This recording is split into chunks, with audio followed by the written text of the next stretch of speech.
I mean, I'm not going to ask him to act in it because, he's Denzel. And so when he said that he would, I did a little hula dance because I thought, well, I will just be happy if he will just direct it. Sidney Poitier was there. And I remember going downstairs, turning a corner, and he was just standing there. And I froze. Oprah Winfrey has stood in the spotlight for decades, hosting hundreds of famous faces, listening to thousands of stories told so beautifully in front of the cameras. But not everyone who stepped into Oprah Winfrey's studio brought the kindness you and I have seen on screen. In the late 1980s and throughout the 1990s, there were men who appeared on screen as stars, with thunderous applause, with sunny smiles, but the echoes they left backstage were heavy, uncomfortable, even haunting Oprah for years. The stories I'm about to tell here are the things Oprah has revealed in the shadows behind the stage. She has spoken about 9 black male actors she considers the rudest to ever step onto her show. Those names were once hailed loudly, regular guests, thanks to their fame, status, and power. But then they did things that made her decide never to invite them back on the show again. 9. Ossie Davis. The humanitarian icon turned into a nightmare that made Oprah Winfrey turn her back forever. Ossie Davis was a familiar face in American film and theater, a black artist with stature, once mentioned as an icon of intellect, humanity, and a voice with weight in public cultural life. On August 15, 1989, the backstage of an episode discussing the film Do the Right Thing became the place exposing a very different side of Ossie Davis.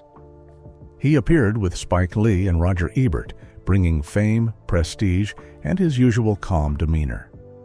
But just minutes before taping, when the studio lights weren't even on yet, that mask fell off. In the private makeup room for guests backstage, during the waiting time before shooting, Ossie Davis flirted with a pretty makeup artist wearing a skirt and white shirt, but she ignored him.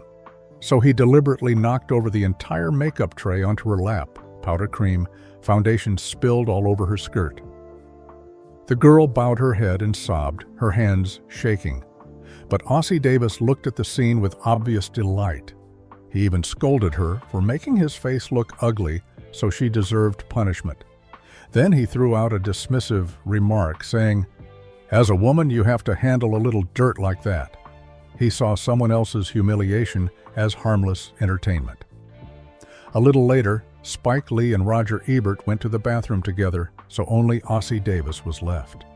The makeup artist was fumbling to clean up her tools when Ossie Davis suddenly got close. His hand grabbed her collar tightly, yanking hard, so her back hit the wall. The girl hadn't even realized what was happening when his other hand squeezed her breast, his breath puffing close to her face, along with obscene, vulgar words about the young girl's body. In a moment of panic, the girl struggled hopelessly, nails scratching wildly, finally biting hard into his hand to break free. Right then, Oprah Winfrey walked by. The makeup room door swung open. Oprah's eyes darkened when she saw the girl running out with disheveled clothes, tears streaming. Anger surged, but she had to hold it back. The studio was about to go live. Any disruption could ruin the show. Oprah stood frozen, took a few deep breaths to regain composure, clenched her jaw, then quietly followed the girl to comfort her. The taping appeared smooth, with Ossie Davis calmly addressing social justice as if nothing had happened backstage. After the show ended, he even casually took over the break room meant for the whole crew. The door was locked tight from inside. The female assistants were locked out, confused and flustered. Inside the room, banging sounds echoed, making them uneasy. Oprah had to call security. When the room door was opened, the scene before everyone was a mess. Water had been spilled into everyone's bag, staining and sticky. Some high heels in the corner were stomped on just because he thought the sound of heels on the wood floor at the start of the show annoyed him. Ossie Davis appeared with a smirk on his lips. He didn't explain, didn't justify, didn't show remorse. The room key was thrown straight at Oprah, hitting her, then falling to the floor. Right after, he left, leaving behind a wrecked room and pale faces. No one expected a man once praised for his intellect and character to reveal such raw rudeness backstage like that. It seemed in his eyes that was where young women had no power to fight back. For Oprah Winfrey, that day was when her faith crumbled. The disgust wasn't expressed in words, but in actions, creating a cold distance between them. From then on, Ossie Davis's beautiful image was tarnished in Oprah's eyes. His fame still existed in the press, in the media, but only those who were backstage that day knew how he had torn off his own mask. 8. Harry Belafonte. The fake social conscience legend made Oprah Winfrey disgusted to the bone. Harry Belafonte was a multi-talented artist, singer, actor, and social activist with deep influence, once seen as a voice of conscience, linking art with struggle and making a strong mark in public life. On March 10, 1984, the backstage of AM Chicago was still buzzing after taping. The lights had just gone out. Staff hurried back and forth to arrange things, footsteps echoing rapidly. In that crowd, Harry Belafonte slowed down, his eyes no longer the usual calm seen on TV. He quietly pulled Oprah toward a secluded area near the elevator, where the light was dimmer and fewer people noticed. His hand gripped Oprah's wrist tightly, the force so strong her skin turned red. Her body was pressed against the wall. He tried to force a kiss on her, his heavy breath close to her face. His other hand slipped deep underneath, groping roughly, the action shameless. He whispered threats, clearly intending to control Oprah under the guise of supporting her career. But Oprah couldn't accept that. She mustered all her strength to push him away. She broke free from that dark corner, clothes disheveled, heart racing, tears bursting in panic. The incident wasn't made a big deal, but the emotional wound stayed etched in her mind forever. After that, every time appearing with Belafonte, Oprah kept a clear distance, sometimes glancing at him warily. On the surface, they still appeared together in necessary social events. But behind it, an invisible wall had been built. By 1986, during an off-site taping related to community advocacy with Oprah involved, Belafonte's temper suddenly exploded. The schedule was delayed just a few minutes, enough to make him lose control. In the waiting room, a large glass vase was smashed hard to the floor. The shattering sound made everyone jump. Shards flew everywhere, cutting the hand of a nearby female production assistant. The wound wasn't too deep, but as long as a handspan. Yet Belafonte didn't stop. He kicked hard at the pile of shards, sending glass flying farther. His anger erupted in heavy insults aimed at the women around him. The witnesses could only stay silent, enduring both scared and stunned. At the end of June 1987, another shocking scene exposed another dark side of Belafonte. After the taping, Oprah walked through the dimly lit parking lot and past a limo blocking the way. Through the slightly open car window, the image inside was clear and unmistakable. Belafonte was embracing a young woman with shiny blonde hair. They were hugging and kissing passionately. Right then, the phone rang loudly. He casually picked up the call from his wife and said sweet words while still holding that girl's waist. The poor wife still believed her husband was working for the common ideal. Little did she know, inside the closed car, all moral boundaries had been blurred.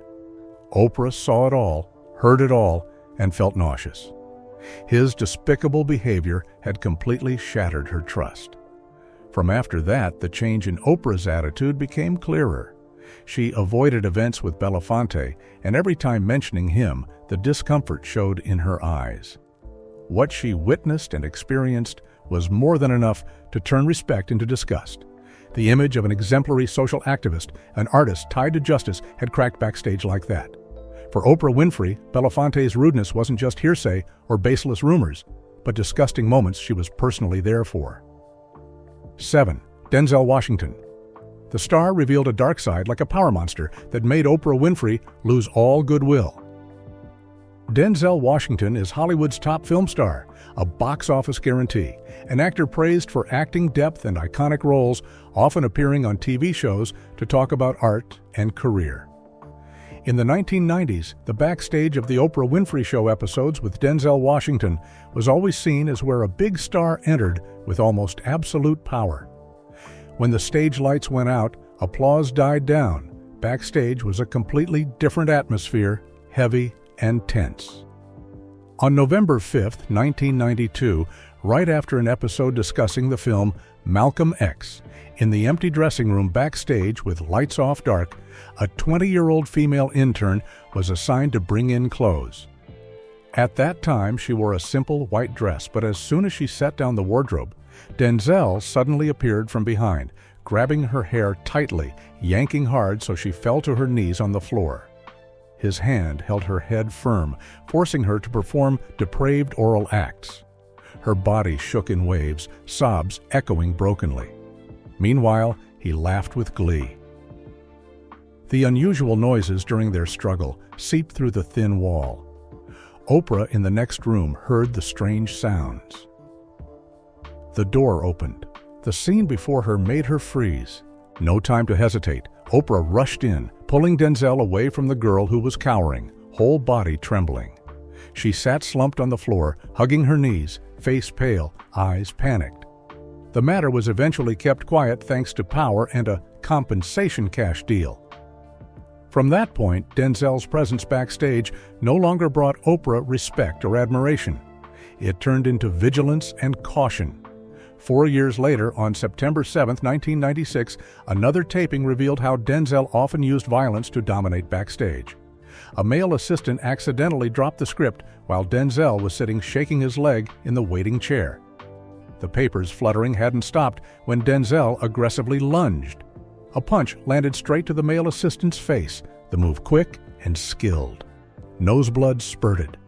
The assistant fell, not yet reacting when Denzel continued stomping on him, the weight pressing on his chest, making him unable to breathe.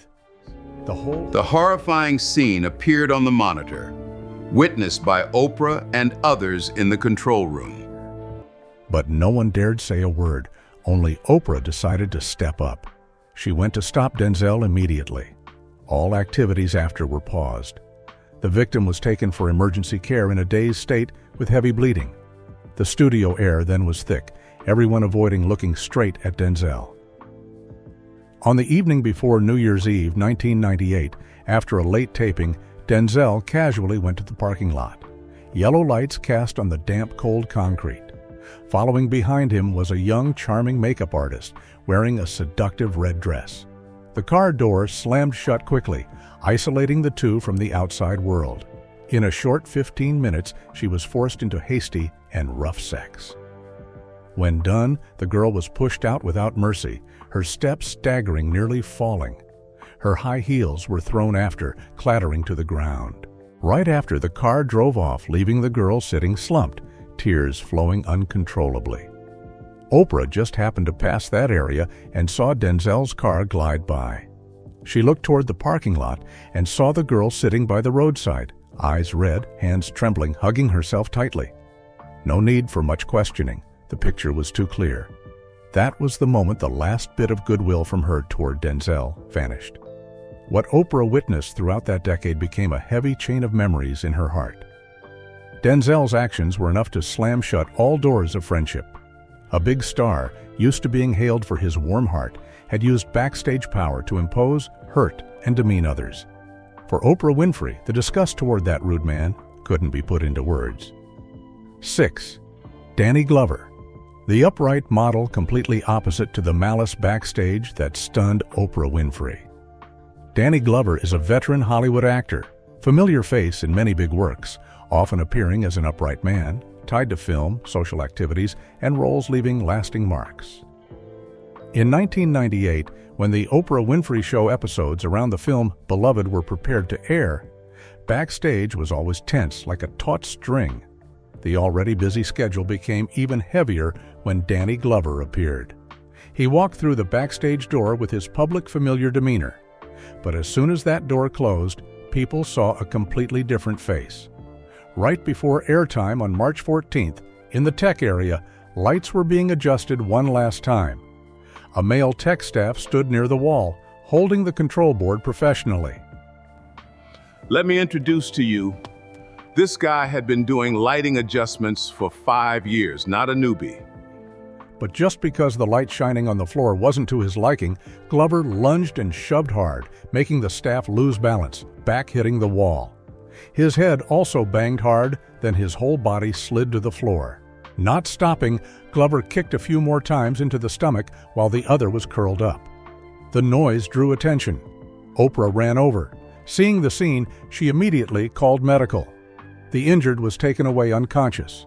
Everyone stayed dead silent, obviously. No one dared speak against Glover's power. That incident hadn't settled when just a week later, another mishap hit. That afternoon, a female editor wearing an off-shoulder dress was bending down to pick up papers fallen near where Glover sat. In the moment the girl was off guard, he got close from behind and touched her butt.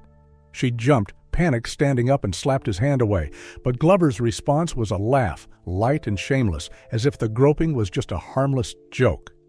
That news spread fast among staff, fear mixed with anger. Oprah heard the whole story and couldn't take it anymore. She met Glover privately to warn him never to touch her people again, or she wouldn't let it slide easily. From that point, Glover didn't dare touch any girl in Oprah's crew, but the staff still couldn't relax around him. Everyone avoided him instinctively out of fear. After that shoot, when the clock neared 12, backstage entered the most tiring phase. Snacks and drinks were fully prepared for the whole crew to tide everyone over before leaving. The issue was, Glover wasn't happy about being lectured by Oprah that afternoon. So while everyone was still busy packing equipment, he quietly gathered all the food, drinks, stuffed into a big bag. He left the studio without saying goodbye to anyone, casually taking all the spoils back to the hotel. When the staff returned, the food table was empty. Sighs echoed sporadically, but no one could do anything. In the years after, during reunions related to The Color Purple from about 1999 to 2010, the old memories still smoldered in Oprah and her staff's heads. Every time Glover appeared, backstage tensed naturally, even when he hadn't done anything. No one mentioned those old stories publicly, but everyone remembered. Oprah kept a clear distance, no longer the friendliness before, only professionalism to the point of being called cold. The pieces about Glover had formed an unacceptable image. A man often praised for ideals and integrity, revealed rudeness, violence, and selfishness to the point colleagues wanted to stay away. No one expected a person's face before and after the camera could differ so much, and for Oprah Winfrey, that alone was enough for disgust to form and be irreversible. 5. Sidney Poitier. The calm icon hiding rude behaviors that completely shattered Oprah Winfrey's trust. Sidney Poitier is a big film icon, paving the way for generations of black actors, a face once praised for calmness, standards, and roles with deep social meaning. In the late 1990s, he joined book-related projects and interviews planned with Oprah Winfrey. On December 12, 1999, during prep for an early book project link, the schedule had a slight glitch, so needed a minor change. But that alone ignited Poitier's anger. The one notifying him was a young male assistant holding his personal laptop, fumbling to update info. No one expected Poitier to glare, aggressively step in front of the guy, and snatch the computer, slamming it hard on the table. The impact echoed sharply. Plastic pieces flew everywhere from the laptop corner, a sharp one slicing straight into the assistant's face, leaving a deep scratch. The male assistant angrily stood up and grabbed Poitier's collar as if wanting to fight. Luckily, Oprah, standing outside, saw it all. She immediately brought a bandage for the assistant and separated them. Then she had to step in as an unwilling mediator to calm the air. Poitier, from start to end, said nothing, his face showing no remorse. Finally, Oprah had to cover the laptop repair cost for the male assistant to keep things from looking too bad. Nearly a year later, on October 14, 2000, when the official book interview at the studio just ended and stage lights went out, the studio grew quieter. While everyone was packing, a young female editor, wearing a wide-neck top and short skirt, was asked to help more. On her way through a dark corner of the studio, she was grabbed by Poitier, mouth covered, then pulled into the backstage bathroom. The door slammed shut. Inside the narrow enclosed space, Poitier used force to press her down over the sink area. His hands fumbled roughly, invading her body rudely. Struggling did no good, but only caused more pain from hitting the porcelain. Threats of job loss if resisting made the girl gradually give in. Through the thin men's bathroom wall, unusual sounds leaked out. Oprah heard when just stepping out of the women's bathroom next door. Without hesitation, she banged the door loudly, even without knowing who was inside. The door opened. Poitier appeared with a grumpy face for not getting what he wanted. When passing Oprah, his lip corner curled as if nothing happened. The female editor was still slumped on the bathroom floor, face pale, eyes dazed. That stirred up a rumor Oprah had heard. In 1998, he was rumored to have secretly drugged a married female fan, then took her to the hotel room. That night dragged on in rough coercion. When done, the girl was kicked out to the hallway at midnight. Clothes rumpled, hair messy, steps weary under dim lights. A hotel staff helped the girl, then whispered the whole story, but few believed, since the matter didn't blow up in court. Only now, when Oprah saw the female editor sitting sobbing, did she realize it wasn't just baseless rumor. The issue was Sidney Poitier's glow then was too bright, making his victims only swallow resentment and endure in bitterness. 4. Morgan Freeman. Hidden behind the trustworthy exterior is a shadow of power abuse that made Oprah Winfrey disgusted. Morgan Freeman is a familiar Hollywood face, owning a deep, warm voice and decades-long career, once praised for roles creating trust, calmness, and high prestige in film. But behind the camera lens is a very different Morgan Freeman. Oprah Winfrey, who once interacted and worked closely with him many times on her shows, gradually changed attitude when witnessing his rude behaviors off the stage lights. Oprah still remembers clearly June 10, 1995, at a film set after an audition. A male production assistant accidentally dropped a live mic. It should have been no big deal, but Freeman reacted violently. He was dozing on the chair, then jumped up, lunged, and shoved while pointing at the assistant's face, cursing, stunning the whole crew. Then he continued pulling the guy to the hallway to intimidate with fists. No one understood why he was so angry. Even Oprah was shocked frozen. 3 minutes later, the male assistant returned with a bruised arm. After the incident, Freeman still appeared calm on camera, but whispers spread fast backstage. On August 18, 1998, after a late meeting, Oprah happened to see a beautiful makeup artist she knew, leaving Freeman's private car in panic, skirt hem torn. Under her disheveled crop top were red marks, clearly from handprints. Oprah approached when she sat by the roadside, looking distraught. After hearing the girl recount being threatened by Freeman with job loss, if not complying, Oprah immediately understood. But no matter how she persuaded, the girl didn't have enough courage to bring it to light. In the years after, Freeman kept his public image. Interviews always went smooth, applause on cue. But for Oprah, every time seeing him appear, the unpleasant memories rose, making her keep a clear distance from him. Though she never spoke out publicly to expose, the coldness was noticeable to all. Praises vanished, closeness gone. And in the closed hallways of entertainment, she only retold this story to low-rank female staff, so they could beware, avoid harm. 3. Samuel L. Jackson.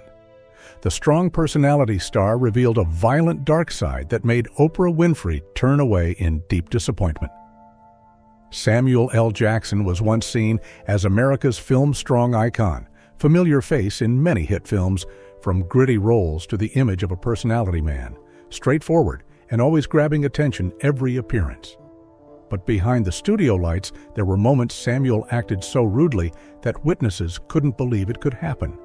And Oprah Winfrey was one of the witnesses who saw with her own eyes, heard with her own ears, those shocking actions. On May 11, 1991, after the interview around the film Jungle Fever ended, the hallway behind the dressing room quickly grew quiet. A female audio intern accidentally passed that dim, empty spot. Suddenly, she was pulled by Jackson into a hidden corner, back pressed to the wall.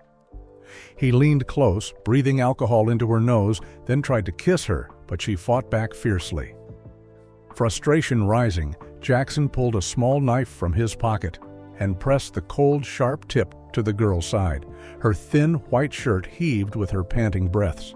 She wanted to scream but didn't dare, only clenching teeth, sobbing quietly. Right then, Oprah stepped out of the dressing room and heard strange noises in the hallway. She ran over, witnessed the horrifying scene, face paling. When Oprah deliberately yelled, "Hey, what's going on there?" Jackson immediately dropped the knife and turned to walk the other way. That became the first crack in Oprah's view of Jackson. Time passed. Nearly a decade later, Oprah rarely met Jackson again, and almost no joint shows. Only on November 19, 1998, the two joined voicing the educational animated film Our Friend Martin. Backstage, buzzing before recording. Jackson was sitting reading the script, then started showing annoyance at the phone ringing.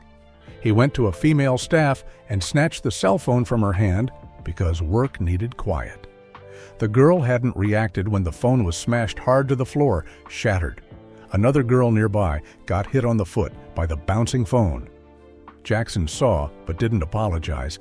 Instead, burst out laughing, then left, in different attitudes stunning everyone. Oprah was there too. She bent down to pick up the phone and return it to its owner.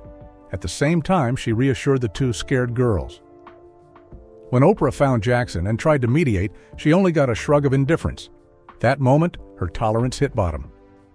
From after that, the relationship between Oprah Winfrey and Samuel L. Jackson couldn't go back as before. Respect completely vanished, replaced by distance and outright disgust. Oprah no longer shielded, no longer tried to soften his image before colleagues or step in as mediator. She admitted Jackson had another image, completely opposite the glamorous on-screen one the public always admired. 2. Lawrence Fishburne. The calm, respectable demeanor, hiding a backstage demon, forced Oprah Winfrey to decisively cut ties. Lawrence Fishburne is a familiar American film face in many big projects, praised for peak transformation ability, calm demeanor, and respectable status in entertainment. That glow once followed his footsteps into Oprah's show Backstage, but delving deeper, images contrary to standards revealed clearly. On March 10, 1995, during a joint film project link, a haunting incident happened. There was a stray cat the staff had gotten used to feeding running around the film set gate. That noon, Fishburne happened to step out of the set right when the cat was meowing shrilly seeking a mate. Its cries annoyed him. He roughly lifted the small animal and threw it straight to the main road. Screeching brakes mixed with the cat's piercing yowl. Oprah, standing not far, froze, witnessing the cat tumbling to the pavement. And Fishburne indifferently continued as if nothing happened. After that incident, all contact between her and Fishburne became more cautious. Taping still went on schedule, but an invisible distance appeared. And then, on April 18, 2006, backstage of the Aquila and the Bee episode, Fishburne once more stunned Oprah. After airtime, the staff break room was locked tight. Everyone thought the lock was broken, but turns out Fishburne had bolted it from inside. He casually locked the door, then slept, ignoring people banging for half an hour. When security brought the spare key, everyone rushed in and saw Fishburne sprawled on the sofa, snoring loudly. But the issue wasn't just that. When dusk fell, people started packing to leave, then found many small items missing like pens, notebooks, lipstick. It seemed someone had rummaged their things. However, no one wanted to investigate deeper since they were just small items. When almost everyone had left, Oprah happened to see the missing pen of a staff in Fishburne's pants pocket. The tip had initials of that staff's name, so she was sure, no mistake. Oprah felt deeply disappointed, so from then on, she always avoided Fishburne, only contacting when absolutely needed for work. The staff who lost items that day also suspected Fishburne, but no one dared speak. They could only be more careful, more wary, just hoping time flew to escape the stuffiness working with him. Fishburne still appeared calm and approachable on camera, but that image had shattered long ago in Oprah's eyes. 1. James Earl Jones, the violent one. Oprah Winfrey couldn't tolerate. James Earl Jones is a name once mentioned with almost absolute respect. The deep, resounding voice tied to iconic roles elevated him to legend, continuously honored in big shows and long tribute segments.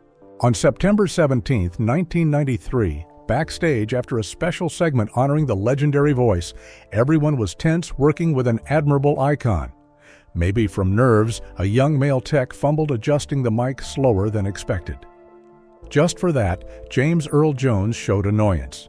He turned sharply, large hand grabbing the young guy's collar, then sliding up to his throat.